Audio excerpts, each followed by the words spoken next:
Om Shanti. Good morning. आज मीठे बाबा की मुरली में बाबा ने कहा, बच्चे तुम्हें थर्ड आई मिल गई है।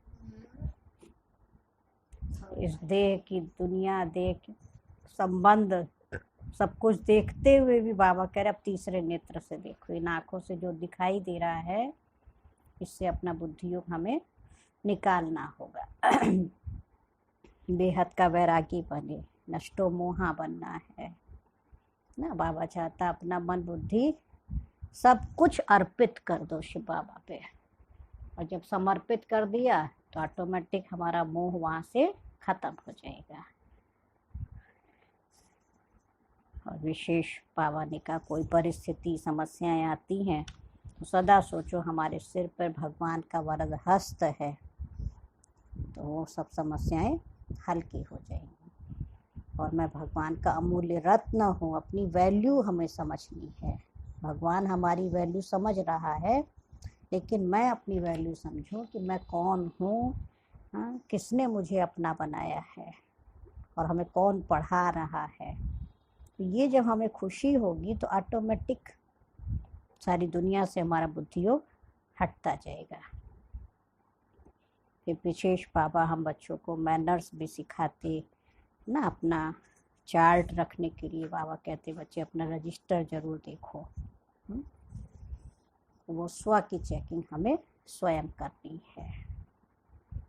तो आज हम सुनेंगे ज्ञान के सागर, शांति के सागर, सतगुरु शिव बाबा के 8 तारीख के महावाक्य हैं। 8/6/2020।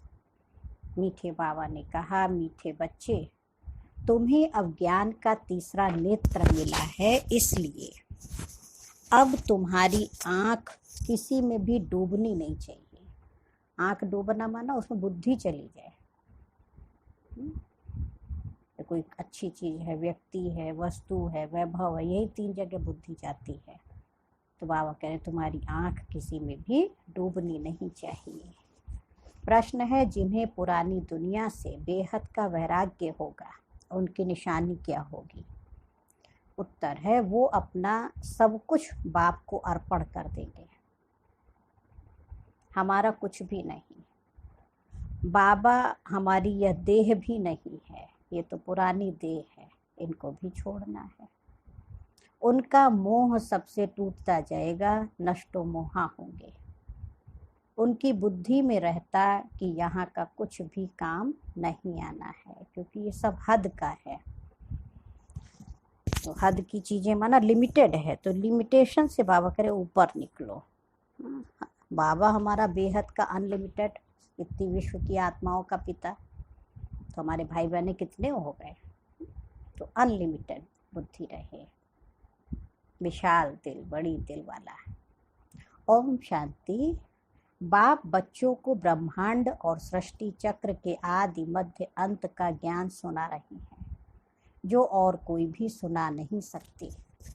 एक गीता ही है जिसमें राजयोग का वर्णन है। भगवान आकर नर से नारायण बनाते, ये सिवाय गीता के और कोई शास्त्र में नहीं है, ये भी बाप ने बतलाया है। बाबा हर चीज़ के बच्चों को नॉलेज देता है। कहते हैं मैंने तुमको राजयोग सिखाया था, ये समझाया था कि ये ज्ञान कोई परंपरा नहीं चलता है। बाप आकर एक धर्म की स्थापना करते हैं, बाकी और सब धर्म विनाश हो जाते हैं। कोई भी शास्त्र आदि परंपरा नहीं चलते हैं। और जो धर्म स्थापन करने आते हैं उस समय कोई विनाश नहीं होता है, जो सब खलास हो जाएं। शिव बाबा ही आकर के अनेक धर्मों का विनाश, एक सत्य धर्म की स्थापना करते। इसलिए कहा धर्म संस्थापनार्थाय विनाशाय च दुष्कृता। अनेक दुष्ट धर्मों का, दे के धर्म कितने हैं, उसके पीछे कितनी लड़ाई झगड़े सब खत्म, एक आदि सनातन देवी देवता धर्म की स्थापना शिव बाबा करते हैं। भक्ति मार्ग के शास्त्र पढ़ते ही आते हैं। इनका भल शास्त्र है गीता, परंतु वह भी गीता मार्ग, बाबा ने कहा परंतु वह भी भक्ति मार्ग में ही बनाते हैं।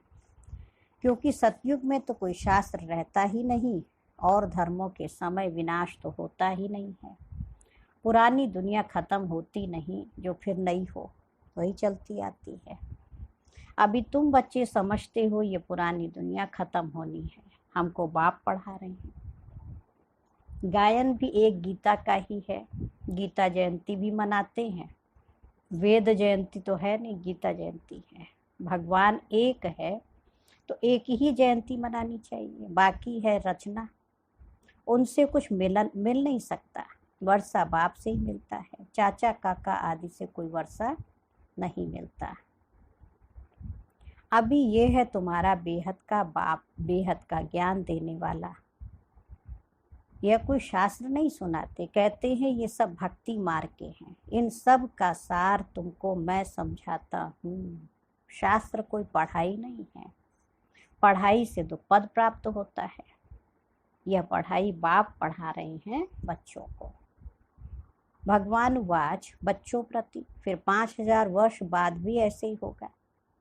बच्चे जानते हैं हम बाप से रचता और रचना के आदि मध्य अंत को जान गए हैं। यह कोई और समझा न सके सिवाय बाप के।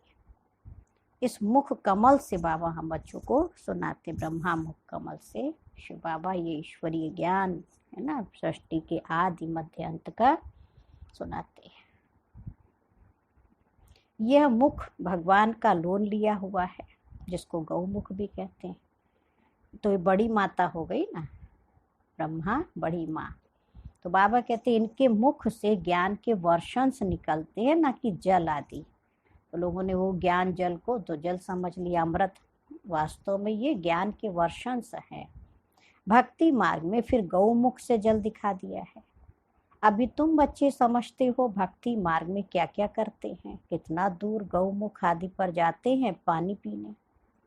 अभी तुम मनुष्य से देवता बन रहे हो, यह तो जानते हो बाप कल्प कल्प आकर मनुष्य से देवता बनाने के लिए पढ़ाते हैं। देखते हो कैसे पढ़ा रहे हैं, तुम सबको यह बतलाते हो भगवान हमें पढ़ा रहे हैं। कहते हैं माम एकम याद करो तो तुम्हारे विकर्म विनाश हो जाए। तुम जानते हो सतयुग में थोड़े मनुष्य होते हैं, कलयुग में कितने ढेर मनुष्य हैं, है ना। बाप आकर के आदि सनातन देवी देवता धर्म की स्थापना कर रहे हैं। हम मनुष्य से देवता बन रहे हैं। मनुष्य से देवता बनने वाले बच्चों में क्या होना चाहिए? हाँ, बाबा कह रहे दैवी गुण दिखाई देंगे, उनमें क्रोध का अंश भी नहीं होगा। अगर कभी क्रोध आ गया तो झट बाप को लिखेंगे, बाबा आज हमसे यह भूल हो गई, हमने क्रोध कर लिया, विकर्म कर लिया। बाप से तुम्हारा कितना कनेक्शन है, बाबा क्षमा करना। बाप कहेंगे क्षमा आदि तो होती नहीं है, बाकी हाँ आगे के लिए ऐसी भूल नहीं करना, है ना। इसका पुरुषार्थ करें कि वही गलती हमसे दोबारा ना हो। टीचर कोई क्षमा नहीं करते हैं, रजिस्टर दिखाते तुम्हारे मैनर्स अच्छे नहीं हैं। बेहद का बाप भी कहते हैं तुम अपने मैनर्स देख रहे हो, रोज अपना पोता में देखो, किसको दुख तो नहीं दिया, किसको तंग तो नहीं किया, चेकिंग करनी है ना। दैवी गुण धारण करने में टाइम तो लगता है ना। देह अभिमान बड़ा ही मुश्किल से टूटता है। जब अपने को देही समझे तब बाप में भी लव जाए, नहीं तो देह के कर्म बंधन में ही बुद्धि लटकी रहती है। सुना, देही समझे माना जब तक अपने आप को सोल कॉन्शियस नहीं समझेंगे तब तक बाप में लव भी नहीं पूरा होगा, है ना। प्यार तभी जाएगा जब अपने को आत्मा समझेंगे। बाबा कहते तुमको शरीर निर्वाहार्थ कर्म भी करना है। ऐसा नहीं कि कर्म नहीं करना है, बिना कर्म किए तो रह भी नहीं सकते। तो शरीर निर्वाहार्थ कर्म भी करना है और शिव बाबा को भी याद करना। उनसे टाइम निकाल सकते हो ना, भक्ति के लिए भी टाइम निकालते तो है ना। मीरा कृष्ण की ही याद में देखो रहती थी, पुनर्जन्म तो यहाँ ही लेती गई ना। अभी तुम बच्चों को इस पुरानी देह से वैराग्य आता है, बाबा क्या कह रहे हैं, अभी तुम बच्चों को इस पुरानी देह से, देह की दुनिया से वैराग्य आता है, तो इसलिए क्या करना, थर्ड आई से देखो, अपने को पुरुषार्थ करना है ना।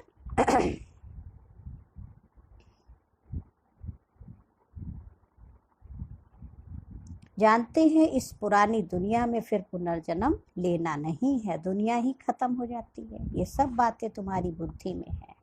जैसे बाबा में ज्ञान है वैसे बच्चों में भी है। तो ये सृष्टि का चक्र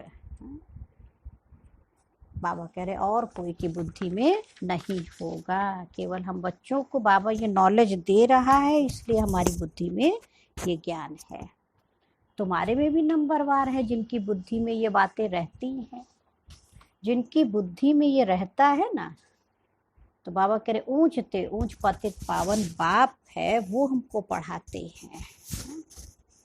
नंबरवार सबकी बुद्धि में रहता, एक जैसा सबके रहता भी नहीं है। सबसे वंडरफुल बात ये है, यह भी तुम बच्चे जानते हो, तुम्हारी बुद्धि में सारा 84 का चक्र है। स्मृति रहती है, अभी इस नरक में ये हमारा अंतिम जन्म है। इनको कहा जाता है रौरव नरक, बहुत गंद है, इसलिए सन्यासी लोग घर बार छोड़ जाते हैं। अब वो हो जाती शारीरिक बात है ना, शरीर से घर बार छोड़ा लेकिन मन बुद्धि से तो नहीं छोड़ा ना, और सारा खेल तो मन बुद्धि का है। बाबा कह रहे तुम बच्चों का सन्यास बुद्धि से है, क्योंकि तुम जानते हो हमको अब वापस जाना है, सबको भूलना पड़ता है। हाँ, इस दे की दुनिया सबको भूलना है। ये पुरानी छीछी दुनिया खत्म हुई पड़ी है। मकान पुराना होता है, नया बनकर तैयार होता है, तो दिल में आता है ना ये मकान टूट ही जाएगा। अभी तुम बच्चे पढ़ रहे हो ना, जानते हो नई दुनिया की स्थापना हो रही है।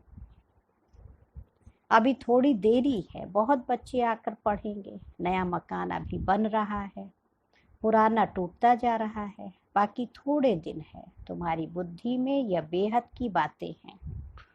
अब हमारी इस पुरानी दुनिया से दिल नहीं लगती है। वैराग्य आ जाता तो दिल नहीं लगती है ना। पुराना मकान टूट रहा हो और दूसरी तरफ नया बन रहा हो, तो ऑटोमेटिक पुराने से दिल क्या होती, फिर हट जाती है।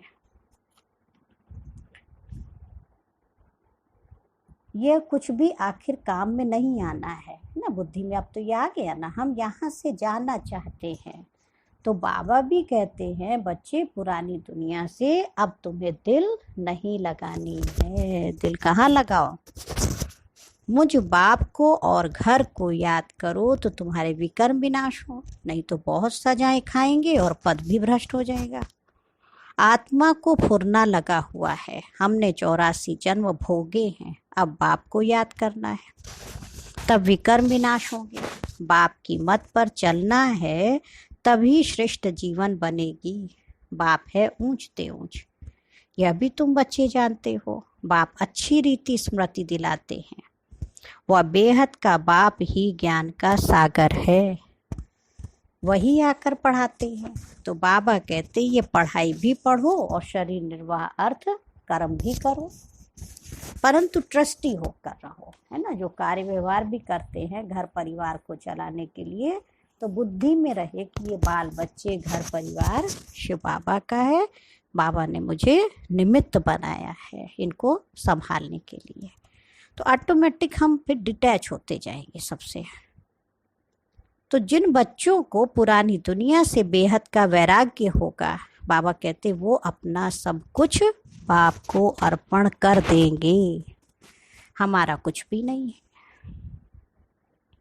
बाबा, हमारी यह देह भी नहीं है, ये तो पुरानी देह है, इनको भी छोड़ना है। सबसे मोह टूटता जाता है, नष्टो मोहा हो जाना है। ये है बेहद का वैराग्य। वह हद का वैराग्य होता है, बुद्धि में है, हम स्वर्ग में जाकर अपने महल बनाएंगे। यहाँ का कुछ भी काम नहीं आएगा, क्योंकि ये सब हद का है। तुम अभी हद से निकल बेहद में जाते हो, तुम्हारी बुद्धि में यह बेहद का ज्ञान ही रहना चाहिए। अभी और कोई में तुम्हारी आँख नहीं डूबती है, अब तो अपने घर जाना है। कल्प कल्प बाप आकर हमको पढ़ाए फिर साथ ले जाते हैं।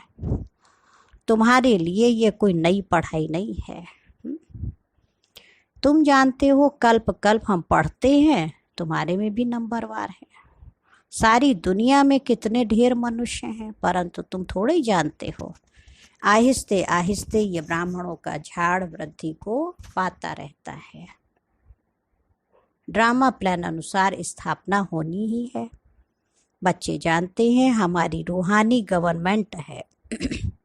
हम दिव्य दृष्टि से नई दुनिया को देखते हैं, वहाँ ही जाना है। भगवान भी एक है, वही पढ़ाने वाला है। राजयोग बाप ने ही सिखलाया था। उस समय लड़ाई भी बरोबर लगी थी। अनेक धर्मों का विनाश, एक धर्म की स्थापना हुई थी। तुम भी वही हो। कल्प कल्प तुम ही पढ़ते आए हो, वर्षा लेते आए हो।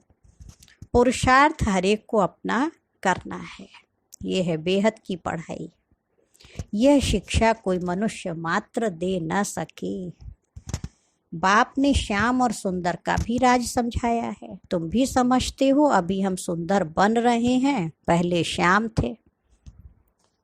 अब कृष्ण कोई अकेला थोड़ी था, सारी राजधानी थी ना। अभी तुम समझते हो हम नरकवासी से स्वर्गवासी बन रहे हैं। अभी तुमको इस नरक से नफरत आती है। तुम अभी पुरुषोत्तम संगम युग पर आ गए हो। इतने ढेर आते हैं, इनसे निकलेंगे फिर भी वही जो कल पहले निकले होंगे। सुना, संगम युग को भी अच्छी रीति याद करना है, क्योंकि इसका महत्व है ना। संध्या बेला होती है, ब्रह्म मुहूर्त होता है, तो भी तो याद रखते हैं। तो उसी अनुसार देखो हमारी मन की स्थिति भी बदल जाती है। तो बाबा कह रही है संगम युग को भी अच्छी रीति याद करना है कि हम पुरुषोत्तम अर्थात मनुष्य से देवता बन रहे हैं। मनुष्य तो ये भी नहीं समझते कि नरक क्या है और स्वर्ग क्या है। कहते हैं सब कुछ यहाँ ही है।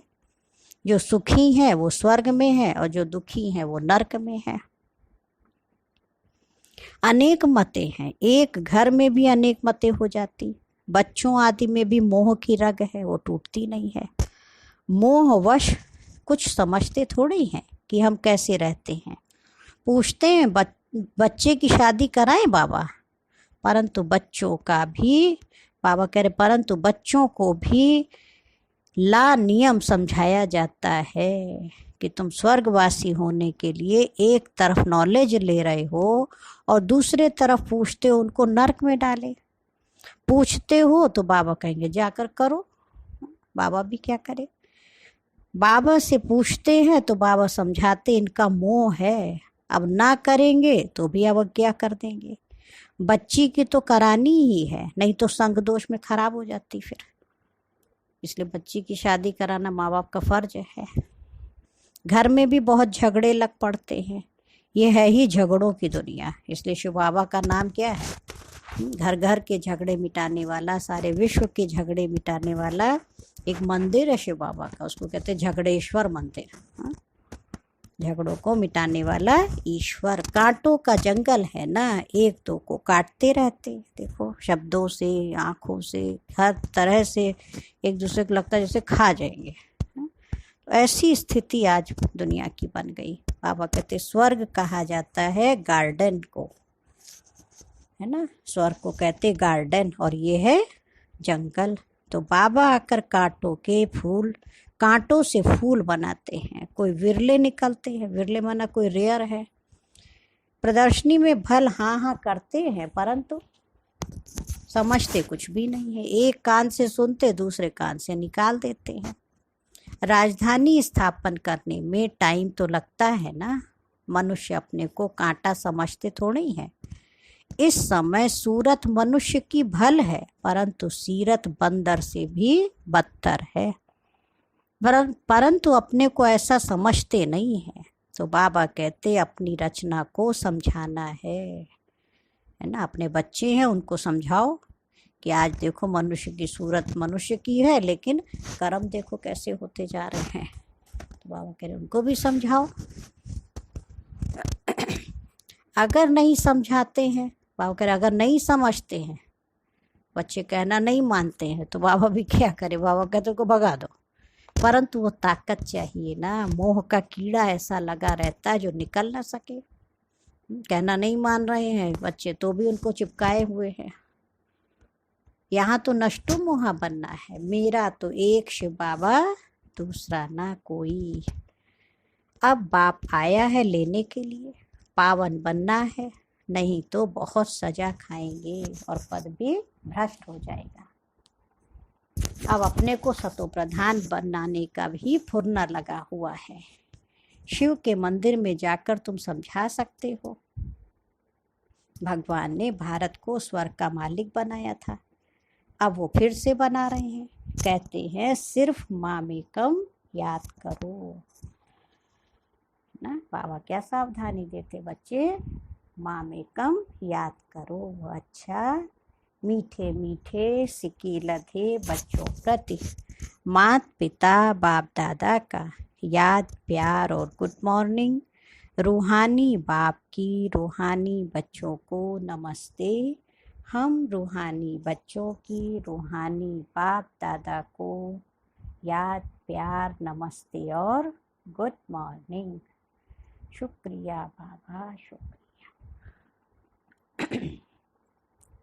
आज मुरली का धारणा के लिए मुख्य सार है, फर्स्ट पॉइंट है, इस पुरानी दुनिया से बेहद का वैरागी बन अपना सब कुछ अर्पण कर देना है ना। बेहद का वैरागी माना, अब दुनिया में सन्यासी होते केवल घर का सन्यास किया। बाबा कहते दुनिया में रहो लेकिन देह के संबंध सबसे वैराग्य बुद्धि का। हमारा कुछ भी नहीं है, यह देह भी हमारी नहीं।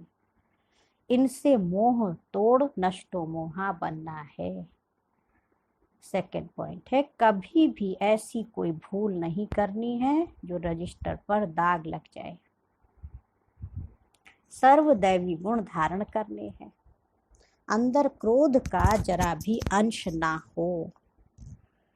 और आज बाबा का वरदान है डबल लाइट बन, सर्व समस्याओं को हाई जंप दे, पार करने वाले तीव्र पुरुषार्थी भव। स्पष्टीकरण है, बाबा ने कहा सदा स्वयं को अमूल्य रत्न समझ बाप दादा के दिल की डिब्बी में रहो। कहाँ रहने को शिव बाबा कह रहे हैं, बाप दादा के दिल की डिब्बी में रहो, अर्थात सदा बाप की याद में समाये रहो। तो किसी भी बात में मुश्किल का अनुभव नहीं करेंगे, सब बोझ समाप्त हो जाएंगे। इसी सहज योग से डबल लाइट बन पुरुषार्थ में हाई जंप देकर तीव्र पुरुषार्थी बन जाएंगे। जब भी कोई मुश्किल का अनुभव हो तो बाप के सामने बैठ जाओ और बाप दादा के वरदानों का हाथ स्वयं पर अनुभव करो। कितनी सहज विधि बाबा कह रहे हैं। जब भी कोई मुश्किल का अनुभव हो तो बाबा के सामने कमरे में बैठो और ऐसे अनुभव करो कि बाप दादा के वरदानों का हाथ मेरे सिर पर है। इससे सेकंड में सर्व समस्याओं का हल मिल जाएगा ना। सिर पर हाथ रख के तो अनुभव करो कि बाबा का वरदानी हाथ मेरे सिर पर है और मेरी सब समस्याएं बाबा ने हर ली हैं। और आज का स्लोगन है सहयोग की शक्ति असंभव बात को भी संभव बना देती है। सहयोग की शक्ति है ना, एक एक के हाथ के मिलने से क्या हो जाता है, असंभव काम भी संभव हो जाता है। यही सेफ्टी का किला है ना। सहयोग की शक्ति क्या है, एक दूसरे के सहयोग से किला मजबूत हो जाता है। कोई भी बड़ा काम भी सबके सहयोग से सरल हो जाता है। इसलिए बाबा कहते हैं ये भी एक बहुत बड़ी शक्ति है, इसको जीवन में यूज करना है। अच्छा, ओम शांति, ओम शांति, ओम शांति।